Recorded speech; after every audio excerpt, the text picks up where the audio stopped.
ಕೇಂದ್ರ ಬಿಜೆಪಿ ಸರ್ಕಾರಕ್ಕೆ ಕೇಂದ್ರ ಬಿಜೆಪಿ ಸರ್ಕಾರಕ್ಕೆ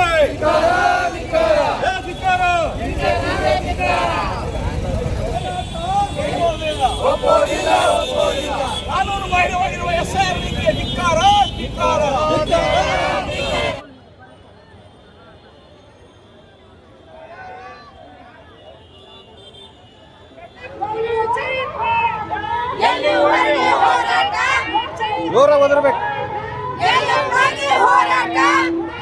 ಎಸ್ಐಆರ್ ರದ್ದಾಗಲಿ ರದ್ದಾಗಲಿ ಎಸ್ಐಆರ್ ರದ್ದಾಗಲಿ ರದ್ದಾಗಲಿ ಎಸ್ಐಆರ್ ಅನುಷ್ಠಾನ ಮಾಡಲು ಬಿಡಬೇಡಿ ಬಿಡಬೇಡಿ ಎಸ್ಐಆರ್ ಅನುಷ್ಠಾನ ಮಾಡಲು ಬಿಡಬೇಡಿ ಬಿಡಬೇಡಿ ಎಸ್ಐಆರ್ ಕರ್ನಾಟಕ ರಾಜ್ಯಕ್ಕೆ ಮಾರಕ ಮಾರಕ. ಜಾತ್ಯತೀತ ಪಕ್ಷ ಜನಪರ ಸಂಘಟನೆಗಳ ಒಕ್ಕೂಟ ವಿಜಯಪುರ ಇವರಿಗೆ ಮುಖ್ಯ ಚುನಾವಣಾ ಅಧಿಕಾರಿಗಳು ಕರ್ನಾಟಕ ಮಾನ್ಯರ ವಿಷಯ ಮತದಾರ ಪಟ್ಟಿಯಿಂದ ಒಬ್ಬ ಅರ್ಹ ಮತದಾರರು ಹೊರಗುಳಿಯದಂತೆ ನೋಡಿಕೊಳ್ಳಲು ಹಾಲಿ ಎಸ್ಐಆರ್ ಪ್ರಕ್ರಿಯೆಯಲ್ಲಿ ಬರಬೇಕಾದ ಬದಲಾವಣೆಗಳಿಗೆ ಆಗ್ರಹಿಸಿ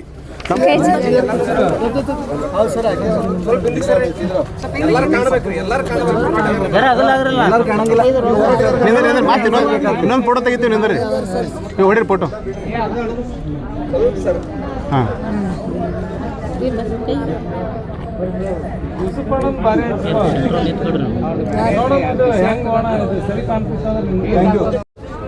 ಮತದಾರ ಪಟ್ಟಿ ಒಬ್ಬ ಅರ್ಹ ಮತದಾರಿ ಹೊರಗುಳಿಯದಂತೆ ನೋಡಿಕೊಳ್ಳಲು ಹಾರಿ ಎಸ್ಐಆರ್ ಪ್ರಕ್ರಿಯೆಯಲ್ಲಿ ಬರಬೇಕಾದ ಬದಲಾವಣೆ ಆಗ್ರಹಿಸಿ ಮುಖ್ಯ ಚುನಾವಣಾಧಿಕಾರಿ ಬೆಂಗಳೂರಿಗೆ ಸಲ್ಲಿಸಿರುವ ಮನವಿಯನ್ನು ಜಿಲ್ಲಾಧಿಕಾರಿಗೆ ಮುಖಾಂತರ ಸರ್ ಒಂದು ನಿಮಿಷ ಒಂದು ಫೋಟೋ ತಗೋತೀವಿ ಸರ್. ನೀವು ಹಿಂದೆ ಬರ್ರಿ ಸರ್, ಸ್ವಲ್ಪ ಹಿಂದೆ ಬರ್ರಿ ಹಿಂದೆ ಬರ್ರಿ, ನೀವು ಹಿಂದೆ ಬರ್ರಿ, ನೀವು ಹಿಂದೆ ಬರ್ರಿ, ಬ್ಯಾನರ್ ಹಿಂದೆ ಬರ್ರಿ ಸರ್, ಬ್ಯಾನರ್ ಹಿಡ್ಕೋರಿ ಹಿಂಗೆ ಕೈ ಬಿಡ್ರಿ ಸ್ವಲ್ಪ ಹಿಂದೆ ಬರ್ರಿ ನೀವು ಸ್ವಲ್ಪ ಹಿಂದೆ ಬರ್ರಿ ಸ್ವಲ್ಪ ಹಿಂದೆ ಸರಿ ಹಿಂದಕ್ಕೆ ಸರಿ ಸರ್ ಇಲ್ಲೇ ನಿಂದ್ರಿ ಸ್ವಲ್ಪ ನೀವು ಒಳಗೆ ಬರ್ರಿ ಬರ್ರಿ ಒಳಗೆ ಬರ್ರಿ ಊಟ ಬೇಕು ಮೀಡಿಯಾ ಸರ್ ಆಮ್ ಆದ್ಮಿ ಇಲ್ಲ ಎಲ್ಲಿ ಹೋಯ್ತದ ಸ್ವಲ್ಪ ಬ್ಯಾನರ್ ಕರೆಕ್ಟಾಗಿ ಜೋಗಿರೋದು ಇನ್ನೂ ಸ್ವಲ್ಪ ಸೀದಾ ನೆಟ್ ಮಾಡ್ಕೋರಿ ಜೋಗ್ರಿನ ಸ್ವಲ್ಪ ಹಿಂದೆ ಸರಿ ರೀ ಬ್ಯಾನರ್ ಪೂರ್ತಿ ಬರ್ತದ ಸರ್ ಹಾಗೆ ಚೆನ್ನವರ ಬರ್ರಿ ಬರ್ರಿ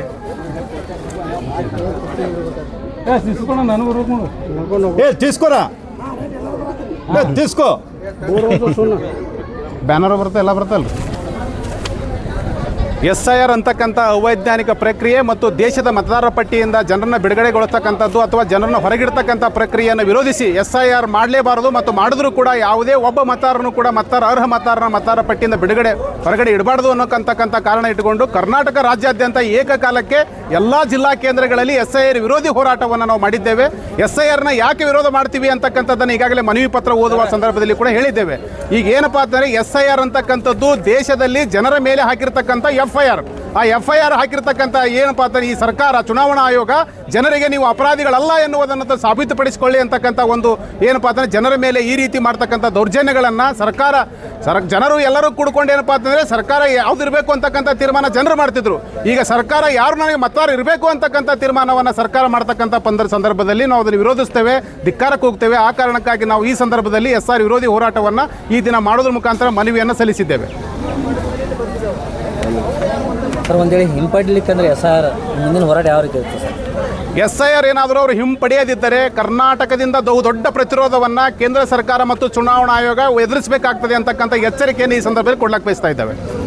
ಇವತ್ತು ಎಸ್ಐಆರ್ ವಿರೋಧಿಸಿ ಒಂದು ಬೃಹತ್ ಪ್ರತಿಭಟನೆ ಮಾಡ್ತಿದ್ದೀವಿ ಸರ್. ಯಾಕೆ ಸರ್, ಏನು ಸಮಸ್ಯೆ ಆಗಿದೆ? ಎಸ್ಐಆರ್ದಿಂದ ಏನು ಸಮಸ್ಯೆ ಆಗ್ತಾ ಇದೆ ಸರ್? ನೋಡಿ, ಎಸ್ಐಆರ್ದಿಂದ ನೀವು ಇದಕ್ಕಿಂತ ಹಿಂದೆ ನೋಡಿರ್ಬೋದು, ರಿಸಲ್ಟ್ ಆಯಿತು ನಮ್ಮೊಂದು ಇಡೀ ದೇಶದ ಬೈ ಎಲೆಕ್ಷನ್ದು ಆಯಿತು, ಮತ್ತು ನಮ್ಮ ವೆಸ್ಟ್ ಬೆಂಗಾಲಲ್ಲಿ ರಿಸಲ್ಟ್ ನೋಡಿದರು, ತಮಿಳ್ನಾಡಲ್ಲಿ ರಿಸಲ್ಟ್ ನೋಡಿದ್ರು. ಏನಾಯ್ತು ಅದರಲ್ಲಿ ವಿಶೇಷವಾಗಿ ಒಂದು ಟಾರ್ಗೆಟ್ ಮಾಡಿ BJP ಅಪೋಸಿಟ್ ಯಾವ ಥರದ ವೋಟ್ರಸ್ ಇದಾವಲ್ಲ ಅವು ಅಟ್ಟೆ ವೋಟ್ರಸನ್ನು SIRದಲ್ಲಿ ಇದು ಮಾಡಿ ಇವ್ರು ಏನದ ಕಟ್ ಮಾಡಿದ್ದಾರೆ. ಅಂದರೆ ಇದರಲ್ಲಿ ವೆಸ್ಟ್ ಬೆಂಗಾಲಲ್ಲಿ 91 ಲ್ಯಾಕ್ ವೋಟ್ರಸ್ ಇದರಲ್ಲಿ ಲಿಸ್ಟ್ನಲ್ಲಿ ಕಟ್ ಮಾಡಿದ್ದಾರೆ. ಇದರಲ್ಲಿ ಕೆಲವೊಂದು 27 ಲಕ್ಷ ತನಕ ಇವರು ಸುಪ್ರೀಂ ಕೋರ್ಟಿಗೆ ಅರ್ಜಿ ಹಾಕಿ ಅದರದ್ದು ಇದು ಕೇಳಿದ್ರು, ನಮ್ಗೆ ಓಟ್ ಹಾಕಿ ನಮಗೆ ಕೊಡಬೇಕು, ಆಮೇಲೆ ಏನದ SIR ನಡೆಸ್ಬೇಕಂತೇಳಿ.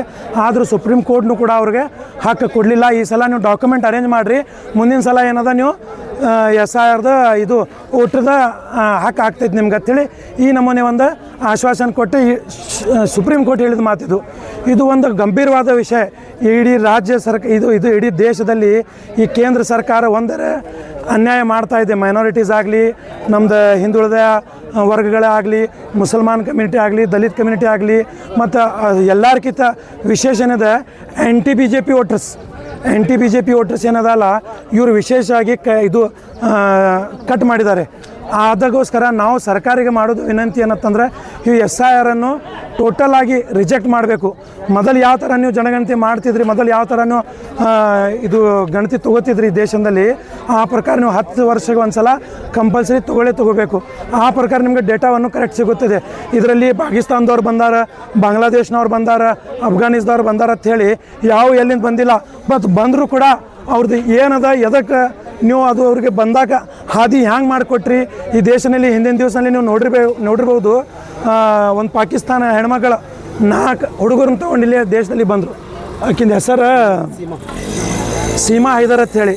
ಈ ದೇಶದಲ್ಲಿ ಬಂದರು. ನಮ್ಮ ದೇಶದ ಇದು ನೋಡಿ ನಾವು ಎಲ್ಲರೂ ಖುಷಿಯಾದರು. ಸೀಮಾ ಹೈದರ್ ಪಾಕಿಸ್ತಾನದಿಂದ ಬಂದಾಳು 4 ಹುಡುಗರು ಕರ್ಕೊಂಡು ಅಂತೇಳಿ. ಅಂದರೆ ಹೆಣ್ಮಕ್ಳು ಬಂದ್ರೆ ಅದ್ರ ಹೆಣ್ಮಕ್ಳು ಇದರಲ್ಲಿ ಜಾಸೂಸ್ ಬರೋಂಗಿಲ್ಲನ. ಅಂದರೆ ಹೆಣ್ಮಕ್ಳು ಬಂದ್ರೆ ಖುಷಿ ಆಗೋದು, ಗಂಡು ಮಕ್ಕಳು ಬಂದ್ರೆ ಅವ ಜಾಸೂಸ. ಅವು ಗಂಡು ಮಕ್ಕಳು ಆಗಲಿ ಹೆಣ್ಮಕ್ಳು ಆಗಲಿ ಅವ್ರು ಹೇಗೆ ಬಂದಿದ್ದಾರೆ, ಯಾವಾಗ ಬಂದಿದ್ದಾರೆ, ಇದೇ 2014ರಿಂದ BJP ಗೌರ್ಮೆಂಟ್ ಇದೆ. ಅವಾಗಿಂದ ಇವತ್ತಿನ ತನಕ 12 ವರ್ಷ ಆಯಿತು. ನೀವೇನು ಆಟ ಆಡ್ತಾ ಇದ್ದೀರಿ ಬಾರ್ಡ್ರ್ ಮ್ಯಾಗ? ನೀವು ಇಡೀ ನಮ್ಮ ಬಾರ್ಡ್ರ್ನಲ್ಲಿ ನಿಂತಿದ್ದವ್ರು ಸೈನಿಕರದ ಅಪಮಾನ ಮಾಡ್ತಾ ಇದ್ದೀರಿ. ಸೈನಿಕರದ ಸೇಫ್ಟಿ ಅವ್ರ ಡ್ಯೂಟಿ ಮೇಲೆ ನೀವು ಒಂದು ದಬ್ಬೆಯನ್ನು ಹಚ್ತಾ ಇದ್ದೀರಿ. ನೀವು ಇಂಥ ಎಲ್ಲ ಕಾನೂನು ತೆಗಿಯೋಕ್ಕಿಂತ ಮೊದಲು ನೀವು ವಿಚಾರ ಮಾಡಬೇಕು. ಈಗ ನಿಮ್ಮ ಕಡೆಯಿಂದ ಆಗೈತಂದು ಅದ್ರ ಬಗ್ಗೆ ನೀವು ಕ್ಷಮೆ ಪಡಿಬೇಕು, ಜನರಿಗೆ ಕ್ಷಮೆ ಪಡಿಬೇಕು. ಈಗ 91 ಲಕ್ಷ ಓಟ್ ಕಟ್ ಮಾಡೋಕ್ಕೆ ನಿದಿಂದ ಒಂದು ಸರ್ಕಾರ ಬಿತ್ತು. ಅದಕ್ಕೆ ಇದು ಏನಾಯಿತು, BJPಯಲ್ಲಿ ಬತ್ತು. ಇಷ್ಟೇ ನಿಮ್ಗೆ ಬೇಕಾಗಿದ್ದು. ನಾವೆಲ್ಲರೂ ಇವತ್ತಿನ ದಿವಸ ಬಿಜಾಪುರಲ್ಲಿ ಒಕ್ಕಟ್ಟಾಗಿ ಎಲ್ಲ ಥರದ ಪ್ರಗತಿಪರ ಸಂಘಟನೆದವರು, ಎಲ್ಲ ಪಾರ್ಟಿದವರು ಮತ್ತು ಎಲ್ಲ ಆರ್ಗನೈಸೇಷನ್ದವರು ಎಲ್ಲರೂ ಕೂಡಿಸಿ ಇವತ್ತಿನ ದಿವಸ ನಾವು ಈ ಹೋರಾಟವನ್ನು ಮಾಡ್ತಾಯಿದ್ದೀವಿ. ಅದು ಏನು ಉದ್ದೇಶ ಏನಂತಂದರೆ SIRನ್ನು ರಿಜೆಕ್ಟ್ ಮಾಡಬೇಕು ಟೋಟಲ್. ಮುಂಬರುವ ದಿನಮಾನಗಳಲ್ಲಿ ಒಂದು ಕೇಂದ್ರ ಸರ್ಕಾರ SIRನ ಹಿಂಪಡ್ಲಿಕ್ಕಂದ್ರೆ ನೀವು SDPI ಇಂದ ನಿಮ್ಮ ಹೋರಾಟ ಯಾವ ರೀತಿ ಇರ್ತದೆ ಸರ್? ನಾವಂತರೂ ಮೊದಲೇ ದಿವಸದಿಂದ SDPIದಿಂದ ಇದರ ಬಗ್ಗೆ ಹೋರಾಟ ಮಾಡ್ತಾ ಇದ್ದೀವಿ. ಎಚ್ಚರಿಕೆಯನ್ನು ತರ್ತಾ ಇದ್ದೀವಿ, ಜನರನ್ನು ಮತ್ತು ಅವೇರ್ನೆಸ್ನು ಮಾಡ್ತಾ ಇದ್ದೀವಿ. ಮತ್ತು ಅಡಿಷ್ನಲ್ ನಾವು ಮ್ಯಾಪಿಂಗ್ನು ಕೂಡ ಮಾಡ್ತಾ ಇದ್ದೀವಿ. ಯಾಕಂತಂದ್ರೆ ಯಾರು ಹೊರಗಿನವ್ರು ಬಂದಾರ ಯಾರು ಇಲ್ಲ ಅನ್ನೋದು ಗೊತ್ತೇ ಆಗೇ ಆಕೈತಿ. ಮತ್ತು ನಮ್ಮ ದೇಶದ ಹನಿಬಾರ್ ನೋಡಿ, ಒಂದು ಮಿಲ್ಟ್ರಿಯಲ್ಲಿ ಒಂದು ಕಮಾಂಡೋ ಆಗಿ ಕೆಲಸ ಮಾಡಿದ್ದವ ಒಂದು ಮನುಷ್ಯನು ಒಂದು SIR ಪಟ್ಟಿದಲ್ಲಿ ಒಂದು ಹೆಸರು ಹೇಳ್ತಾರೆ. ಅವರೆಲ್ಲ ಅಕ್ರಮ ಬಾಂಗ್ಲಾ ವಲಸಿಗರಿದ್ರು, ಅವ್ರಿಗೆ ಅಟ್ಟೆ ತೆಗೆದೇವ ಅಂತ ಹೇಳ್ತಾರೆ. ಅಕ್ರಮ ಬಾಂಗ್ಲಾದವರು ಇವರು ದೇಶದ ನಮ್ಮದು ಬಾರ್ಡರ್ನಲ್ಲಿ ಕೆಲಸ ಮಾಡ್ತಾರೆ, ಮಿಲ್ಟ್ರಿಯಲ್ಲಿ ಆಗಿ ಜಾಬ್ ಕೊಡ್ತಾರೆ. ಯಾರು ಕೊಟ್ಟಿದ್ದಾರೆ ರೀ? ಬಾಂಗ್ಲಾದವರು ಸೆಲೆಕ್ಟ್ ಮಾಡಿದ್ದಾರೆ ಅವ್ರಿಗೆ. ನಮ್ಮ ಇಂಡಿಯಾ ಗೌರ್ಮೆಂಟೆಲ್ಲ ಮಾಡಿದ್ದು. ನಾವು ನಮ್ಮ ಭಾಷೆದಲ್ಲಿ ಹೇಳ್ತಲ್ಲ, अपने गिरेबान में झाँको BJP वालों, पहले तुम अपने गिरेबान में झाँको, फिर अपनी ड्यूटी को करेक्ट करो. बॉर्डर को अगर तुम ठीक तरीके से अगर प्रोटेक्ट नहीं कर सके तो हुकूमत छोड़ दो. ನೀವು ಬಾರ್ಡರ್ಗೆ ಸರಿಯಾಗಿ ನಿಮ್ಗೆ ಪ್ರೊಟೆಕ್ಟ್ ಮಾಡೋಕೆ ಆಗ್ತಿಲ್ಲ ಅಂದರೆ ನೀವು ಬಿಟ್ಬಿಡಿ ಚೇರನ್ನು. ನೀವು ಪ್ರಧಾನಮಂತ್ರಿ ಆಗಿದ್ರಲ್ಲ, ಇಳಿದ್ಬಿಡಿ. ನೀವು ಆಗಲ್ಲ ನಿಮ್ಗೆ. ಇವತ್ತು ದೇಶ ಎಲ್ಲ ಇಡೀ ಪೂರ್ತಿ ನಮ್ಮ ಮಹಂಗಾಯಿದು ಪೆಟ್ಟವನ್ನು ತಿತ್ತುತ್ತಾ ಇದೆ. ಅದರಲ್ಲಿ ನಮ್ಮ ಪ್ರಧಾನಮಂತ್ರಿ ಹೋಗಿ ಮೆಲೋಡಿ ಕೊಡ್ತಾ ಇದ್ದಾರೆ. ನಾಚಿಕೆ ಬರ್ಬೇಕು ರೀ. ನಮ್ಗೆ ಹೇಳ್ತಾರೆ ಇವರು ಡೀಸೆಲ್ ಜಾದ ಯೂಸ್ ಮಾಡಬೇಡ್ರಿ, ವೆಹಿಕಲ್ನಲ್ಲಿ ತಿರುಗಾಡಬೇಡ್ರಿ, ಮತ್ತೇನದ ನೀವು ಬಂಗಾರ ಖರೀದಿಸಿ ಮಾಡಬೇಡ್ರಿ. ನಿಮ್ಮ ಮಾತು ಕೇಳಿ ಇಲ್ಲಿ ಹೋಗ್ರಿ ಶರಾಬ್ ಬಜಾರ್ನಾಗ ಗೊತ್ತಾಕೈತಿ. ಬಂಗಾರ ಅಂಗಡಿದವರು ಖಾಲಿ ಕೂತಿದ್ದಾರೆ, ಕೈ ಮೇಲೆ ಕೈ ಇಟ್ಟು ಅವ್ರು ನಿಮ್ಮ ಮಾತಿಗೆ ಪಾಲಿಸ್ತಾ ಇದ್ದಾರೆ. ಅವ್ರು ಕೂಡ ನೀವು ಏನು ಮಾಡಾಕತ್ತೀರಿ? ಇಲ್ಲಿ ನಮಗೆಲ್ಲ ಹೇಳಿ ನೀವು ಹೊರ ದೇಶಕ್ಕೆ ಫರಾರಾಗ್ಬಿಟ್ರಿ. ಯಾರ ಖರ್ಚದಿಂದ ಹೊರಗೆ ದೇಶಕ್ಕೆ ಹೋದ್ರಿ? ನಮ್ಮದೇ ಖರ್ಚಲ್ಲ. ನಮ್ದು ಖರ್ಚು ಇವತ್ತು ನಿಮಗೆ ಯೂಸ್ ಮಾಡೋಕ್ಕಾಗತ್ತಿಲ್ಲ. ನೀವು ನಿಮ್ಮಂಥವು ಸ್ವಂತ ಪಾರ್ಟಿಗಳಿಗೆ ಯೂಸ್ ಮಾಡಾಕತ್ತೀರಿ. ಇದು ನಿಮ್ಗೆ ನಾಚಿಕೆ ಬರಬೇಕು. ನೀವು ಮಾಡಿದಂಥ ಡಿಸಿಷನ್ಗೆ, ನೀವು ಮಾಡಿದಂಥ ಕೆಲಸಕ್ಕೆ ಏನದ ನೀವು ಕ್ಷಮೆ ಪಡಬೇಕು ಇದು ಇಂಡಿಯಾ ಜನರಿಗೆ. ಸರ್, ಹಾಗಾದರೆ ಕೇಂದ್ರ ಸರ್ಕಾರ ಏನಪ್ಪ ಸರ್ವಾಧಿಕಾರಿ ಧೋರಣೆ ತೋರ್ತಾ ಇದೆ ಅಂತ ಅಂದಂಗೆ ಆಯ್ತು ಮಾತಿನ ಅರ್ಥ. ಸರ್, ಒಂದು ಮಾತು ಹೇಳ್ತೀನಿ. ಇವತ್ತಿಂದಿಲ್ಲ, ಇದು ನಡೀತಾ ಇದ್ದು 2014ರಿಂದ ಯಾವಾಗೂ ನಮ್ಮ ಬಿ ಜೆ ಪಿ ಕೇಂದ್ರಕ್ಕೆ ಬಂದಿದೆ ಅವಾಗಿಂತೂ ಇದು ಎಲ್ಲ ಅನ್ಯಾಯವನ್ನು ನಡೀತಾ ಇದೆ. ಇದು ಎಲ್ಲ ಒಂದು ಕಮ್ಯುನಿಟಿಗಾಗಲಿ ಒಂದು ಏನದ ಸಮುದಾಯಕ್ಕಾಗಲಿ ಇವು ಪ್ರತಿಯೊಂದು ಅಲ್ಪಸಂಖ್ಯಾತರಿಗೆ ಟಾರ್ಗೆಟ್ ಮಾಡಿ ಇವರು ಇದೇ ಮಾಡ್ಕೊಂಡು ಬಂದಿರ್ತಾರೆ. ಸರ್ ತಮ್ಮ ಹೆಸರು? ನಾನು ಅತಾವುಲ್ಲಾ ದರಾಕ್ಷಿ SDPI ಜಿಲ್ಲಾಧ್ಯಕ್ಷ. ಸರ್ ತಾವು ಕಾಂಗ್ರೆಸ್ ಪಕ್ಷದ ವಕ್ತಾರರಾಗಿ ಇವತ್ತು ಒಂದು ಜಿಲ್ಲೆಯಲ್ಲಿ SIR ವಿರುದ್ಧ ಹೋರಾಟ ಮಾಡ್ತಾ ಇದ್ದೀರಿ ಸರ್. ಯಾಕೆ ಸರ್, ಏನು ಸಮಸ್ಯೆ ಆಗಿದೆ ಸರ್? SIR ಇದು ಜನವಿರೋಧಿ ಕಾನೂನಿದೆ, ಪ್ರಜಾಪ್ರಭುತ್ವ ವಿರೋಧಿ ಇದೆ, ನಾಗರಿಕ ಹಕ್ಕನ್ನು ಕಸಿಕೊಳ್ಳೋಂಥ ಒಂದು ಇದರಲ್ಲಿ ಪ್ರಕ್ರಿಯೆ ಅಡಗಿದೆ. ಅದಕ್ಕಾಗಿ ನಾವು ಇದು ಬೇಡ ಅಂತ ಹೋರಾಟ ಮಾಡ್ತಾ ಇದ್ದೀವಿ ಸರ್. ಯಾಕೆ ಕೇಂದ್ರ ಸರ್ಕಾರಿ ಅಂತ ಹೊರ ನುಸುಕು ಬಾಂಗ್ಲಾದೇಶ ನುಸುಕು ಅವ್ರಿಗೆ ತೆಗೆದುಕಾಯ್ತು ಅಂತ ಅವ್ರು ಈಗ ಇದು ನಿಜವಾಗಲೂ SIR ಮಾಡೋದಾಗಲಿ, ನೀವು NRC ಮಾಡೋದಲ್ಲಿ, CA ಮಾಡೋದಲ್ಲಿ ಏನಿದ್ರೂ ಬೇರೆ ರಾಷ್ಟ್ರಕ್ಕೆ ಹೊಂದಿಕೊಂಡಂಥ ಬಾರ್ಡರ್ ಜಿಲ್ಲೆಗಳಲ್ಲಿ ಮಾಡಬೇಕಿದು, ಬಾರ್ಡರ್ ರಾಜ್ಯಗಳಲ್ಲಿ ಮಾಡಬೇಕು. ಕರ್ನಾಟಕದಲ್ಲಿ SIR ಮಾಡೋ ಅವಶ್ಯಕತೆಯೇ ಇಲ್ಲ. ಇದು ಸಾವಿರಾರು ವರ್ಷಗಳಿಂದ ಜನ ಇಲ್ಲಿ ನೆಲೆಸಿದ್ದಾರೆ, ಅವ್ರ ಬಳಿ ಎಲ್ಲ ದಾಖಲೆಗಳಿದ್ದಾವೆ, ಎಲ್ಲ ಕರೆಕ್ಟ್ ಆಗಿದ್ದಾರೆ ಅವರು. ನೀವು ಮತ್ತು ವಿಶೇಷವಾಗಿ SIR ಮಾಡೋದು ಹುನ್ನಾರ ಏನಂದರೆ ನೀವು ಉದ್ದೇಶಪೂರ್ವಕವಾಗಿ BJP ಪಕ್ಷಕ್ಕೆ ಅನುಕೂಲ ಆಗಬೇಕು ಅನ್ನೋ ಥರ ನೀವು ವಿಚಾರ ಮಾಡಿ ನೀವು SIR ಮಾಡ್ತಾ ಇದ್ದೀರಿ. SIR ಮಾಡೋದ್ರಿಂದ ಜನರಿಗೆ ಏನು ತೊಂದರೆ ಆಗುತ್ತೆ? ನಾಗರಿಕ ಹಕ್ಕು ಹೋಗ್ತೈತಿ. ಸರ್ ಇನ್ನೊಂದು ಏನಪ್ಪ ಅಂದ್ರೆ 2022 ಇಸ್ವಿದು ವೋಟಿಂಗ್ ಕಾರ್ಡ್ ಬೇಡಾಕತ್ತಾರ. ಎಷ್ಟೋ ಮಂದಿ ವೋಟಿಂಗ್ ಕಾರ್ಡ್ ಮತದಾನ ಕಾರ್ಡ್ ಮಾಡ್ಕೊಂಡಿಲ್ಲ ಮೊದಲು 2002 ಕೇಳ್ತಾ ಇದ್ದಾರೆ. ನಾವೊಂದು ಹೇಳ್ತೀನಿ ಆ ವಿಷಯದಲ್ಲಿ. ಏನು ಹೇಳ್ತೀರಿ ಸರ್? 2002 ವೋಟಿಂಗ್ ಕಾರ್ಡ್ ಯಾಕೆ ಕೇಳ್ಬೇಕು ಅವರು? ತಪ್ಪಿದು. ಯಾಕಂತ ಕೇಳಿದ್ರೆ 2002 ನಂತರ ಸುಮಾರು 5 ಎಲೆಕ್ಷನ್ಗಳಾಗಿದ್ದಾವೆ ಇಲ್ಲಿವರೆಗೆ, ಚುನಾವಣೆಗಳು ವಿಧಾನಸಭೆ ಇರ್ಬೋದು, ಲೋಕಸಭೆ ಇರ್ಬೋದು. ಅಲ್ಲೆಲ್ಲ ಜನ ಮತದಾನ ಮಾಡಿದ್ದಾರೆ. ಆ ಮತದಾನದ ಆಧಾರ ಮೇಲೇ ನೀವು ಇವತ್ತು ಸರ್ಕಾರಗಳು ನಡೆಸ್ತಾ ಇದ್ದೀರಿ. ಹಾಗಾದ್ರೆ ನೀವು ಸರ್ಕಾರಗಳು ನಡೆಸೋದು ತಪ್ಪಲ್ಲ. ನೀವು ಆ ದಾಖಲೆ ಕೇಳಬಾರ್ದು. 2002 ಸತ್ತೋದ್ರದ್ದು ಇದ್ದವ್ರದ್ದಾಯ್ತು. 2002 ದಾಖಲೆ ಕೇಳೋದೇ ತಪ್ಪು. ಮೊದಲ ಸತ್ತವ್ರದ್ದು ಆಮೇಲೆ ವಿಚಾರ ಮಾಡೋನು.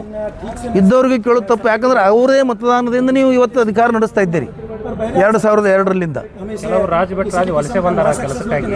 ವಲಸೆ ಬಂದವರು ಕಾನೂನುಬದ್ಧವಾಗಿ ತಮ್ಮದು ನಾಗರಿಕತ್ವ ತೊಗೊಂಡಿರ್ತಾರೆ. ಇಲ್ಲಾಂದ್ರೆ ಅವ್ರ ರಾಜ್ಯದಲ್ಲಿ ನಾಗರಿಕತ್ವ ಇರ್ತೈತಿ. 2002 ಸಿಗಲಿಲ್ಲ ಅಂದರೆ ಅದೇ ಕಾನೂನೇ ಬೇಡ ಅಂತೇಳಿ ನಾವು ವಿರೋಧ ಮಾಡ್ತಾ ಇದ್ದೀವಿ ಈಗ. ಸರ್ ಮುಂಬರುವ ದಿನಮಾನಗಳಲ್ಲಿ ಏನಪ್ಪ SIR ಲಾಗು ಮಾಡೋದೇ ಕರೆ ಅಂತಂದಕ್ರ ಮುಂದಿನ ದಿನಮಾನಗಳಲ್ಲಿ ತಮ್ಮ ಕಾಂಗ್ರೆಸ್ದಿಂದ ಹೋರಾಟ ಯಾವ ರೀತಿ ಇರ್ತದೆ? ಹೋರಾಟ ಯಾವ ರೀತಿ ಇರ್ಬೇಕು ಆ ರೀತಿ ಇರ್ತದೆ. ಅದಕ್ಕೇನು ಮಾಡಲ್ ಇಲ್ಲ ಹೋರಾಟಕ್ಕೆ. ಹೋರಾಟ ಅಂದ್ರೆ ಹೋರಾಟ ಅದು. ತಮ್ಮ ಹೆಸರು sir? SM Patil Ganyar, KPCC ವಕ್ತಾರರು. Thank you sir.